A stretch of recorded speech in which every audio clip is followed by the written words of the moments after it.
Good morning, everybody. I'm sitting outside on this rainy morning and thought I'd read you the next chapter. This is chapter 18, called Down the Chocolate River. Off we go, cried Mr. Wonka. Hurry up, everybody. Follow me into the next room. And please don't worry about Augustus Gloop. He's bound to come out in the wash. They always do. We shall have to make the next part of the journey by boat. Here she comes. Look! A steamy mist was rising up now from the great, warm chocolate river, and out of the mist there appeared suddenly a most fantastic pink boat. It was a large, open rowboat with a tall front and tall back, like a Viking boat of old, and it was of such a shiny, sparkling, glistening pink color that the whole thing looked as though it were made of bright pink glass. There were many oars on either side of it, and as the boat came closer, the watchers on the riverbank could see that the oars were being pulled by masses of Oompa Loompas, at least 10 of them to each oar. "This is my private yacht," cried Mr. Wonka, beaming with pleasure. "I made her by hollowing out an enormous boiled sweet. Isn't she beautiful? See how she comes cutting through the river?" The gleaming pink boiled sweet boat glided up to the riverbank. 100 Oompa Loompas rested on their oars and stared up at the visitors. Then suddenly, for some reason best known to themselves, they all burst out in shrieks of laughter. "What's so funny?" asked Violet Beauregard. "Oh, don't worry about them," cried Mr. Wonka. "They're always laughing. They think everything's a colossal joke. Jump into the boat, all of you. Come on, hurry up." As soon as everyone was safely in, the Oompa Loompas pushed the boat away from the bank and began to row swiftly down the river. "Hey there, Mike TV!" shouted Mr. Wonka. "Please do not lick the boat with your tongue. It'll only make it sticky." Here they are in the boat.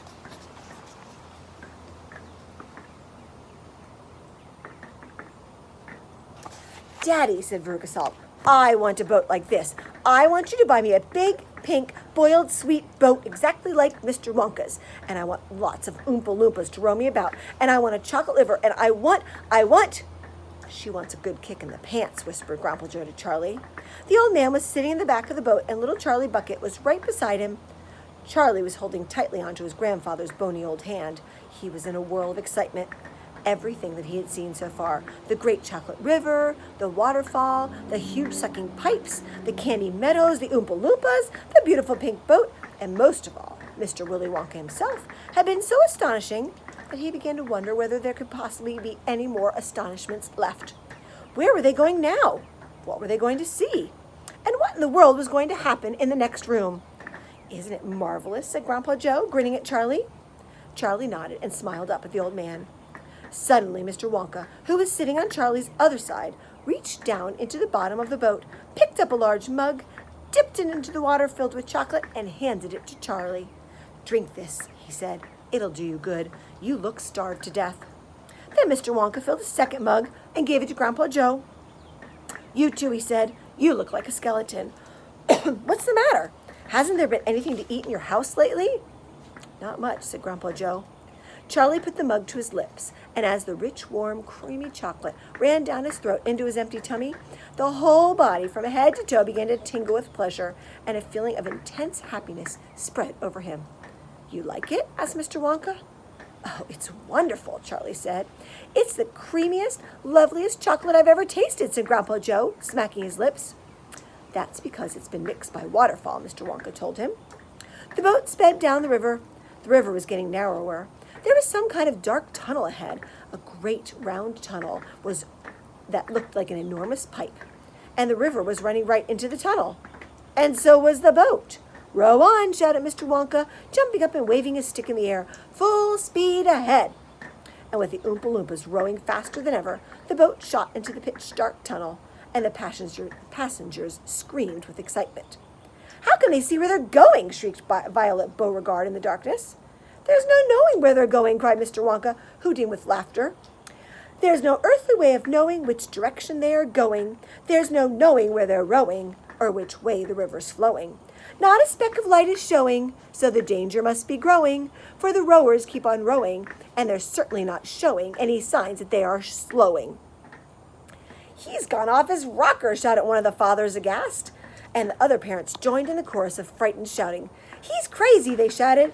"He's balmy, he's nutty, he's screwy, he's batty, he's dippy, he's dotty, he's daffy, he's goofy." He's beany, he's buggy, he's wacky, he's loony. No, he is not, said Grandpa Joe. Switch on the lights, shouted Mr. Wonka, and suddenly on came the lights, and the whole tunnel was brilliantly lit up, and Charlie could see that they were indeed inside a gigantic pipe, and the great upward curving walls of the pipe were pure white and spotlessly clean. The river of chocolate was flowing very fast inside the pipe, and the Oompa Loompas were all rowing like crazy, and the boat was rocketing along at a furious pace. Mr. Wonka was jumping up and down in the back of the boat and calling to the rowers to row faster and faster still. He seemed to love the sensation of whizzing through a white tunnel in a pink boat on a chocolate river, and he clapped his hands and laughed and kept glancing at his passengers to see if they were enjoying it as much as he. Look, Grandpa, cried Charlie. There's a door in the wall. It was a green door, and it was set into the wall of the tunnel just above the level of the river. As they flashed past it, there was just enough time to read all the writing on the door. Storeroom number 54, it said.